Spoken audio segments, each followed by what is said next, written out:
Hello students, আজকের এই ভিডিওতে আমি তোমাদেরকে শেখাবো আরো কিছু নতুন নিয়ম,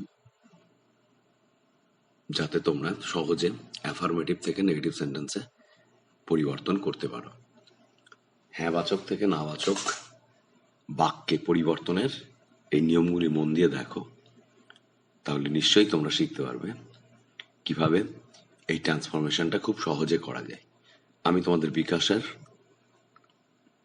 চলো দেখি আজকের ভিডিওতে কি আছে। প্রথমে রুল 1, কি কি ব্যবহার করব দেখো। আমরা নট প্লাস লিভ বা লেফট ব্যবহার করব। লিভ কথাটা ব্যবহার হবে simple present tense, simple past tense বা সিম্পল ফিউচার টেন্সের ক্ষেত্রে, আর লেফটটা ব্যবহার হবে পারফেক্ট টেন্সের ক্ষেত্রে, প্রেজেন্ট হোক, পাস্ট হোক অথবা ফিউচার পারফেক্ট টেন্সের ক্ষেত্রে। সাধারণত এই দুটো ধরনের টেন্স অর্থাৎ পারফেক্ট টেন্স এবং সিম্পল টেন্সের ক্ষেত্রে নিয়মটা ব্যবহার হয়। সঙ্গে কি ব্যবহার করব? এনি, আর যে অবজেক্টটা দেওয়া থাকবে সেটা, সঙ্গে un plus first participle of the verb. যে ভার্বটা আছে সেই ভার্বের আন দিয়ে পাস্ট পার্টিসিপল হয় নাকি আগে দেখতে হবে। যদি হয় তবেই এটা ব্যবহার হবে। অর্থাৎ কি কি থাকছে তাহলে দেখো। প্রথমে থাকবে যেটা দেওয়া থাকবে আর কি তোমাদের, তাতে অল থাকবে। অল সাবজেক্ট, ভার্ব, ভার্বে কিছু করা বোঝাবে অর্থাৎ অ্যাকশন ভার্ব থাকবে, তারপর অবজেক্ট থাকবে, অবজেক্টের আগে অল থাকবে। সেই ক্ষেত্রে আমরা ব্যবহার করব কি? এই নিয়মটি ব্যবহার করব। যেমন সিম্পল প্রেজেন্ট টেন্সের ক্ষেত্রে কি ব্যবহার করতে পারি? ডু বা ডাজ, তার সঙ্গে নট, লিভ, এরকম। আর প্রেজেন্ট পারফেক্ট যদি হয় তাহলে হ্যাজ নট লেফট বা হ্যাভ নট লেফট এরকম ব্যবহার করব। সঙ্গে এনি, অবজেক্টটা একই রকম থাকবে, চেঞ্জ হবে না। তারপর আন দিয়ে যে ভার্বটি আছে তার পাস্ট পার্টিসিপল, আন প্লাস ভার্বের পাস্ট পার্টিসিপল, অর্থাৎ আন দিয়ে নেগেটিভ হচ্ছে, ফার্স্ট পার্টিসিপল দিয়ে সেটা অ্যাডজেক্টিভ হয়ে যাচ্ছে আর কি। এইভাবে আমরা হ্যাঁবাচক থেকে নাবাচক করতে পারি। দেখো একটা উদাহরণ দেখো। হি আনসার্ড অল কোয়েশ্চেন্স, অল আছে, তাহলে সাবজেক্ট ভার্ব অবজেক্ট, অবজেক্টের আগে কি আছে? অল আছে। আমরা কি লিখছি? হি ডিড নট, যেহেতু আনসার্ড ফার্স্ট টেন্স আছে সেজন্য ডিড নট লিভ হলো। প্রেজেন্ট টেন্স থাকলে ডাজ নট বা ডু নট হতো, লিভ। তারপর কি বসালাম? এনি। কোয়েশ্চেন্স ছিল অবজেক্ট, অবজেক্ট বসে গেছে। আন দিয়ে ভার্বের সঙ্গে থার্ড ফর্ম, ভার্বের পাস্ট পার্টিসিপল ফর্ম আনআনসার্ড, তাহলে he did not live any questions unanswered, এটা আনসার হলো। নেক্সট দেখো, সি ট্রাইড অল মেথডস। এই ক্ষেত্রে দেখো অল আছে অবজেক্টের আগে, একই রকম ভাবে হবে কি? সি ডিডন্ট লিভ, ডিড কেন বসলো? ট্রাইড ফার্স্ট টেন্স, এই জন্য ডিড নট বসলো। Leave any methods untried, simple past tense. 3 নম্বর দেখো, he has treated all the patients. এখানেও অলটা আছে দেখো, কিসের আগে? অবজেক্টের আগে। এটা পারফেক্ট টেন্সে আছে, প্রেজেন্ট পারফেক্ট টেন্স। তাহলে এটার ক্ষেত্রে কি হচ্ছে দেখো, he has not left, perfect tense আছে সেই জন্য লেফট ব্যবহার হলো। Any patients untreated. The government has tested all the people, সেক্ষেত্রে হবে কি? নিশ্চয়ই বুঝতে পারছো, হ্যাজ নট লেফট, লেফট ব্যবহার করলাম পারফেক্ট টেন্স থাকার দরুন। Any people untested. নিয়মটা নিশ্চয়ই তোমরা বুঝতে পেরেছো। এই নিয়মটার একটা প্রকারান্তর হচ্ছে রুল নাম্বার 2। খুব ভালো করে খেয়াল করো। এক্ষেত্রে আমরা কি ব্যবহার করছি দেখো, বাই ইউজিং লিভ বা লেফট। কখন লিভ ব্যবহার করব? যখন প্রেজেন্ট টেন্স থাকবে তখন লিভ ব্যবহার করতে পারি, লিভস ব্যবহার করতে পারি, দুরকম ব্যবহার হতে পারে। আর লেফট ব্যবহার হবে কখন? পাস্ট টেন্সের ক্ষেত্রে অথবা সিম্পল পাস্ট টেন্স বা পারফেক্ট টেন্সের ক্ষেত্রে। সিম্পল ফিউচার আর সিম্পল প্রেজেন্ট টেন্সের ক্ষেত্রে আমরা ব্যবহার করব লিভ। তার সঙ্গে কি ব্যবহার হবে? No plus object plus un plus participle, past participle of the verb, আগে যেমন ব্যবহার করেছিলাম। দেখো, she tried all questions, all options, এখানেও অল আছে আর কি। এই ক্ষেত্রেও অল থাকবে, অল থাকলে এটা আমরা ব্যবহার করতে পারি। আগের ক্ষেত্রে ডিড নট ব্যবহার করেছিলাম, এক্ষেত্রে ডিড নট ব্যবহার না করে আমরা নো ব্যবহার করছি। দেখো তাহলে কি হবে, সি লেফট, যেহেতু পাস্ট টেন্স আছে কি ব্যবহার করলাম, লেফট, সিম্পল পাস্ট টেন্স আছে লেফট ব্যবহার করলাম। নো অপশন, এক্ষেত্রে সিঙ্গুলার হয়ে যাচ্ছে, এটা খেয়াল রাখতে হবে। নো এর পর সিঙ্গুলার ব্যবহার করব, নো অপশন আনট্রাইড। 2 নম্বর উদাহরণ দেখো, হি টার্নড অল দ্য স্টোনস। এক্ষেত্রেও দেখো সেই একই রকম অবজেক্টের আগে অল আছে, কিন্তু প্যাটার্নটা চেঞ্জ হয়ে গেছে আনসারের। কি লিখছি, হি লেফট, পাস্ট টেন্স ছিল, লেফট হলো সিম্পল পাস্টে। নো স্টোন, স্টোনস থেকে স্টোন হয়ে গেল সিঙ্গুলার, আনটার্নড। 3 নম্বর দেখো, he edited all the videos, একই রকম ভাবে হবে, he left no video unedited. 4 নম্বর দেখো, Kohli played all the deliveries. এক্ষেত্রে দেখো Kohli left no delivery unplayed. তাহলে তোমরা নিশ্চয়ই বুঝতে পারছো যে একই রকম অ্যাফার্মেটিভ থেকে নেগেটিভ করার ক্ষেত্রে আমরা ডিড নট লিভ ব্যবহার করতে পারি, আবার লিভ, লেফট ইত্যাদির সঙ্গে নো ব্যবহার করতে পারি, আর আন প্লাস পাস্ট পার্টিসিপল এক্ষেত্রে ব্যবহার হবে অবজেক্টের পর। একই রকম দুটোর নিয়ম। এবার 3 নম্বর নিয়ম একটু আলাদা, দেখো কি রকম। এক্ষেত্রেও কি থাকতে পারে, অল বা এভরি থাকতে পারে, সেই ক্ষেত্রে আমরা এই নিয়মটা ব্যবহার করব। অর্থাৎ সাবজেক্ট, তারপর অ্যাকশন ভার্ব, কোনো কিছু করা বোঝাবে, তারপর কি থাকবে অবজেক্ট, অবজেক্টের আগে অল বা এভরি থাকতে পারে। দেখো সেক্ষেত্রে আমরা কি করব, ইউজিং নট, তার সঙ্গে ফেল বা ফেইল্ড। ফেলটা কখন ব্যবহার করব, সিম্পল পাস্ট, সিম্পল প্রেজেন্ট আর সিম্পল ফিউচারের ক্ষেত্রে ফেল ব্যবহার করব। পারফেক্ট টেন্স গুলোর ক্ষেত্রে ফেইল্ড ব্যবহার করব। To plus base form of the verb, এখানে ইনফিনিটিভ ব্যবহার হয়ে যাচ্ছে, যে মূল ভার্বটা দেবে তার ইনফিনিটিভ ফর্মটা আমরা ব্যবহার করব। To plus base form of the সেই ভার্ব যেটা দেওয়া থাকবে, তার সঙ্গে last part of the sentence, বাক্যের শেষ অংশটুকু বসাবো। He answered every question.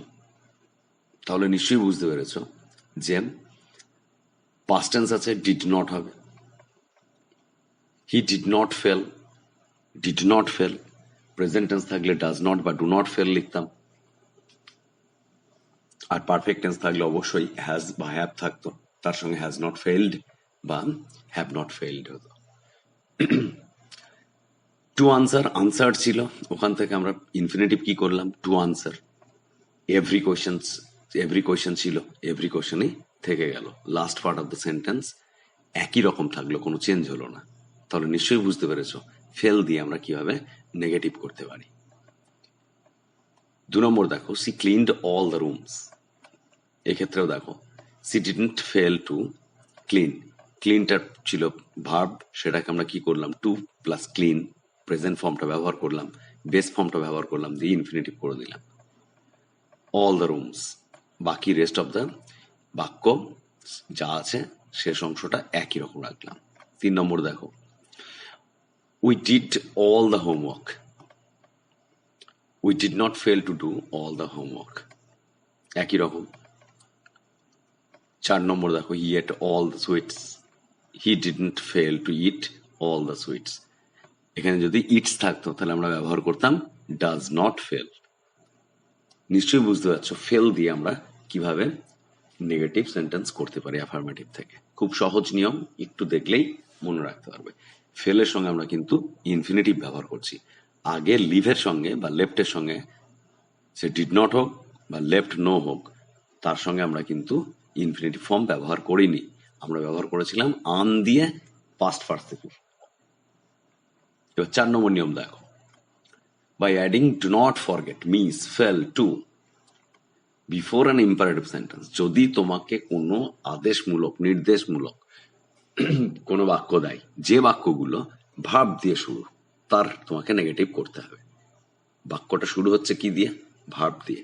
সেই সমস্ত ক্ষেত্রে তোমরা কি লিখতে পারো, প্রথমে এই যে 3টে অপশন দেওয়া আছে, ডোন্ট ফরগেট বা ডোন্ট মিস বা ডোন্ট ফেল, তার সঙ্গে টু যোগ করে দিতে হবে, দিয়ে ওটা প্রথমে বসিয়ে দিতে হবে।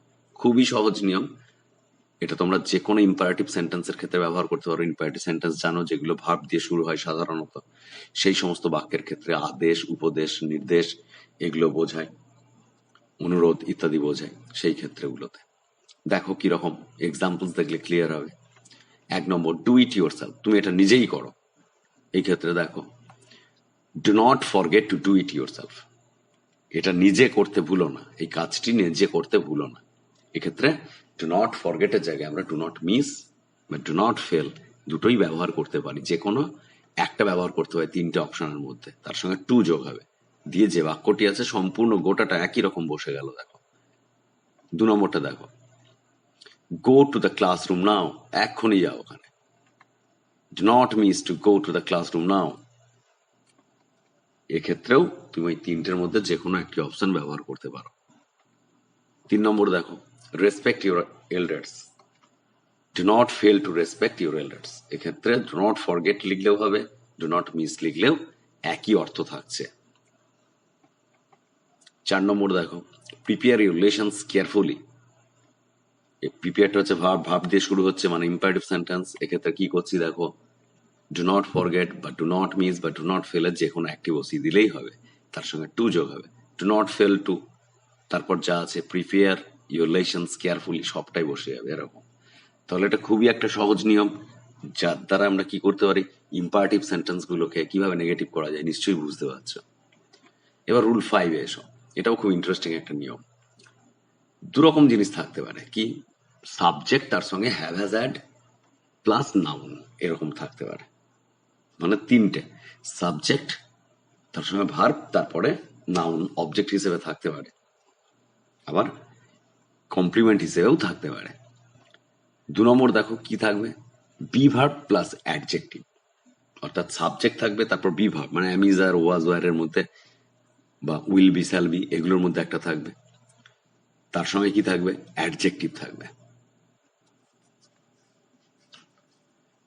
আমরা এটাকে রিপ্লেস করব, ওই 2 রকম জিনিস থাকবে, সাদাতে যেটা লেখা আছে সাদা কালিতে সেটা থাকতে পারে, সেটাকে আমরা রিপ্লেস করব কি দিয়ে, উইথ বি ভার্ব। সাবজেক্ট বসলো তারপর বি ভার্ব বসবে, মানে অ্যাম ইজ আর ওয়াজ ওয়ার শ্যাল বি বা উইল বি এরকম ব্যবহার হবে।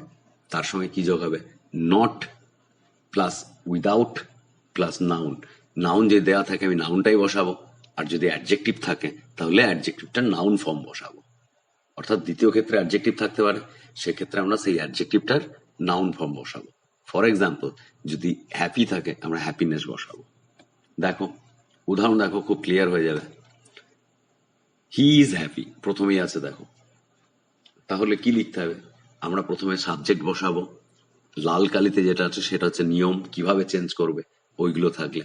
আগের সূত্র অনুযায়ী দেখো, 2 নম্বর সূত্র অনুযায়ী এটা আছে, সাবজেক্ট তারপর বি ভার্ব আছে তারপর অ্যাডজেক্টিভ আছে। এক্ষেত্রে আমরা কি করব, প্রথমে সাবজেক্ট তারপর বি ভার্ব তারপর নট তারপর উইদাউট, নট উইদাউট এটা বসবে, এবং noun form of the adjective, হ্যাপিটা অ্যাডজেক্টিভ তার নাউন ফর্ম বসবে। দেখে নাও, he is not without happiness.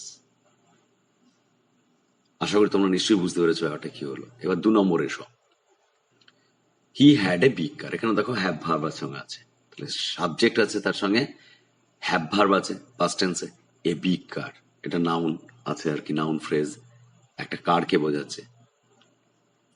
দেখো এক্ষেত্রেও কি লিখবো, হি ওয়াজ নট, ওয়াজ কেন বসলো, পাস্ট টেন্স আছে বলে, নট উইদাউট, নট উইদাউট তারপর নাউন, নাউন দেওয়াই ছিল সেজন্য আমি চেঞ্জ করলাম না, এই বিগ কার ছিল সেটাই বসালাম, নাউন ফ্রেজটাই বসে গেল। 3 নম্বর দেখো, সি ইজ বিউটিফুল, দেখো এটাকে সাবজেক্ট ভার্ব প্লাস কি আছে, অ্যাডজেক্টিভ আছে, তাহলে এক্ষেত্রে আমরা নাউন করতে হবে কিন্তু। She is not without beauty, she is not without beauty, be verb তার সঙ্গে নট উইদাউট এটা যোগ হলো, আর অ্যাডজেক্টিভটা আমরা নাউন ফর্ম করে দিলাম। আবার দেখো 4 নম্বর, হি ইজ ইন্টেলিজেন্ট, এক্ষেত্রেও তাই, সাবজেক্ট ভার্ব বি ভার্ব এবং তার সঙ্গে অ্যাডজেক্টিভ আছে, অ্যাডজেক্টিভের নাউন ফর্মটা ইউজ হবে। হি is not without intelligence, intelligence হচ্ছে ইন্টেলিজেন্টের নাউন ফর্ম, সুতরাং আমরা নাউন ব্যবহার করলাম, বি ভার্ব তার সঙ্গে নট উইদাউট তার সঙ্গে noun form of the adjective ব্যবহার করলাম। এভাবে আমরা নেগেটিভ করতে পারি। আশা করি এই 5টা নিয়ম তোমাদের খুব ভালো লাগবে, অ্যান্ড নিশ্চয়ই তোমরা সাবস্ক্রাইব করবে আরো নতুন নতুন মজাদার ভিডিও নিয়ে আসার জন্য, যা থেকে তোমরা গ্রামার খুব ভালো করে শিখতে পারবে। সাবস্ক্রাইব করবে, শেয়ার করবে, কমেন্ট করবে।